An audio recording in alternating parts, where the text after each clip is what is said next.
Ready. विश्वविद्यालय BSc तृतीय वर्ष की परीक्षाओं में पेपर 1 की अंतिम यूनिट 5 में क्लोनिंग वेक्टर मुख्य टॉपिक है। यह विश्वविद्यालय परीक्षाओं में पूछा जाता है। आज हम क्लोनिंग वेक्टर की संरचना और इसके संबंध में नोट्स बनाने की तैयारी करेंगे। क्लोनिंग वेक्टर का नोट्स या उसकी सिनॉप्सिस के मुख्य चरण, definition, structural requirement, example, insert capacity और इसकी सीमाएं या लिमिटेशंस तथा अंतिम जो जानकारी है वह है रेफरेंस। इस प्रकार इसकी सिनॉप्सिस बनाई जाएगी। प्रत्येक विद्यार्थी को अपना उत्तर लिखते समय इन बातों का ध्यान रखना चाहिए कि सिनॉप्सिस लिखने से स्पष्टता आती है। परिभाषा या डेफिनेशन के लिए, vector is a plasmid DNA which carries DNA of other origin to be copied in a bacterial system।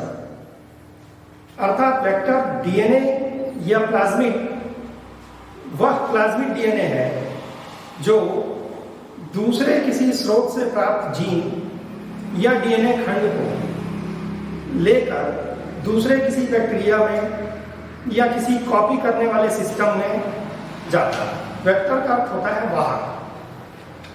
अब इस परिभाषा के अनुसार हमें ज्ञात होता है कि वेक्टर का मतलब है वाहक और क्लोनिंग का मतलब है जिससे कई प्रकार की उसकी कई कॉपियां बनाई जा सकें। अब हम इस वेक्टर को कैसे बनाया गया उस पर जाने के पूर्व थोड़ा सा इतिहास देख लेते हैं। वेक्टर का निर्माण 1974 में 1974 में बोलिवर एवं रॉड्रिग्स नामक दो वैज्ञानिकों ने किया। इन्होंने जिस वेक्टर को बनाया था उसका नाम था PBR322। P stands for plasmid, B for Bolivar, R for Rodrigues.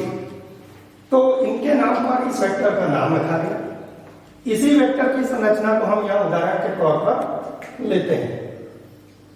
इस संरचना के पूर्व जो आवश्यक चीजें हैं उन पर एक नजर देख लिया जाए। स्ट्रक्चरल रिक्वायरमेंट्स में पहली चीज है मार्कर। मार्कर से तात्पर्य है ऐसा कोई सीक्वेंस जो हमें ट्रांसफॉर्म कोशिका की पहचान में मदद करे। दूसरी जो आवश्यक वस्तु है, आवश्यक सीक्वेंस है, वो है ऑरी। ऑरी का मतलब है ऑरिजिन ऑफ रेप्लिकेशन, पुनर्योजन की सीक्वेंस। यहाँ ऑरी ई लिखा हुआ है, इससे तात्पर्य है ई कोलाई बैक्टीरिया से प्राप्त ऑरिजिन ऑफ रेप्लिकेशन सीक्वेंस। तीसरा जो आवश्यक सीक्वेंस इस वेक्टर में होना चाहिए वह है पैलिंड्रोमिक सीक्वेंस एवं रेस्ट्रिक्शन एंजाइम साइट, जो यहाँ दिखाई गई है eco R1 site. Palindromic sequence का मतलब है जिसमें सीक्वेंस उल्टे क्रम में पढ़ा जा सके, जैसे GAA TTC और GAA TTC। तो यह सीक्वेंस में यहाँ एरो से दिखाया गया है कि यहाँ पर रेस्ट्रिक्शन एंजाइम आकर इस जगह को क्लीव करेगा या कट करेगा और इस जगह आकर हमारा इंसर्ट डीएनए या दूसरे किसी स्रोत से प्राप्त डीएनए खंड यहाँ जोड़ा जाएगा। तो सेलेक्टेबल मार्कर्स के तौर पर PBR322 में लगभग 40 मार्कर उपयोग किए गए थे, परंतु मुख्य 8 मार्कर्स उसमें दिखाए गए, जैसे SAL1, BAMH1, CLA1। ये सब रेस्ट्रिक्शन साइट्स हैं। और मार्कर के लिए यहाँ पर एम्पिसिलिन रेजिस्टेंट MR या TAG-R जैसे एंटीबायोटिक रेजिस्टेंट साइट्स इसमें इंसर्ट किए गए थे या इनमें निर्मित किया गया। अब इन साइट्स को जब इस वेक्टर के द्वारा डीएनए किसी बैक्टीरिया में ले जाया जाएगा और बैक्टीरिया का कल्चर किया जाएगा और उसके पश्चात उसमें एम्पीसिलिन यदि डाल दिया जाएगा तो वे ही बैक्टीरिया जिंदा बचेंगे या जीवित रहेंगे जिनमें एमआर साइट है, क्योंकि यह साइट वह प्रोटीन बनाती है जो एम्पीसिलिन के प्रभाव को न्यूट्रलाइज करता है।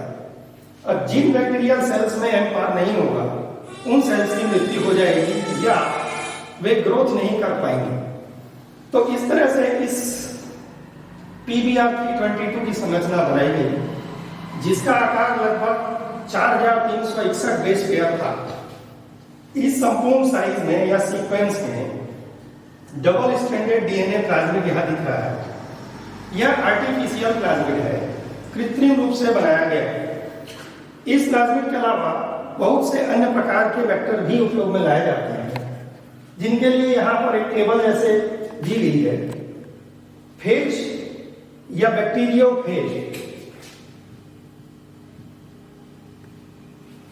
द्वारा 53 kb अर्थात kilo base pair 53 kilo base pair या 53 kb इंसर्ट साइज का डीएनए ले जाया जा सकता है।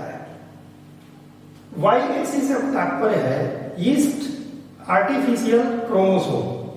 यह 1 MB अर्थात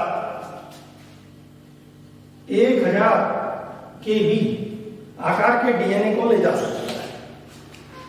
BAC bacterial artificial chromosome 350 kb DNA segment को ले जा सकता है। कॉस्मिड वेक्टर 45 kb के डीएनए खंड को ले जा सकता है। तो यह केवल एक सामान्य उदाहरण के तौर पर लिखी जा सकती है। इसके अलावा अन्य टॉपिक के लिए लिमिटेशंस या सीमाएं, तो वेक्टर की क्या सीमाएं होती हैं उन पर एक नजर डालते हैं। हर एक वेक्टर की अपनी होस्ट रेंज होती है जो बड़ी शॉर्ट होती है, अर्थात वेक्टर होस्ट स्पेसिफिकली ट्रांसफर कर पाता है। अब यह निर्भर करता है कि वेक्टर किस तरह से बनाया गया है।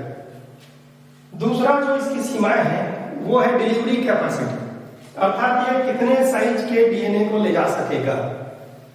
बहुत बड़े वेक्टर सक्सेसफुल नहीं होते हैं। छोटे आकार के वेक्टर को हैंडल करना आसान होता है। उनमें से एक कोशिका से दूसरी कोशिका में रेप्लिकेशन में आसानी होती है। बैक्टीरियल कोशिका पर फिजियोलॉजिकल मेटाबॉलिकल लोड कम पड़ता है। इसके अलावा प्रकृति में कोई भी good vector, no natural vector is good, अर्थात प्रकृति में कोई भी प्राकृतिक वेक्टर उपयुक्त नहीं पाया गया। तब इस तरह के कृत्रिम वेक्टर जैसे PBr 322 अर्थात प्लाज्मिड बोजीवर एंड रॉड्रिग अथवा इसके अलावा plasmid university of California PUC इस तरह के वेक्टर बनाए गए। प्लांट्स में जीन डिलीवरी के लिए या डीएनए सेगमेंट्स को पहुंचाने के लिए, प्लांट सेल में पहुंचाने के लिए एग्रोबैक्टीरियम से प्राप्त प्लाज्मिड TI वेक्टर अर्थात tumour inducing plasmid, tumour inducing plasmid vector या RI प्लाज्मिड वेक्टर उपयोग में लाया जाता है। वहीं एनिमल सेल्स में डीएनए सेगमेंट की डिलीवरी के लिए रिट्रोवायरस वेक्टर का उपयोग किया जाता है। तो यह जानकारी महाविद्यालयीन विद्यार्थियों के लिए उपयुक्त होगी। रेफरेंस के लिए अर्थात यह सामग्री किन किन चीजों से प्राप्त अध्ययन के आधार पर बनाई गई है, हम लिख सकते हैं www.wikipedia.org genetics by B.D. Singh genetics by Snustad and Simons.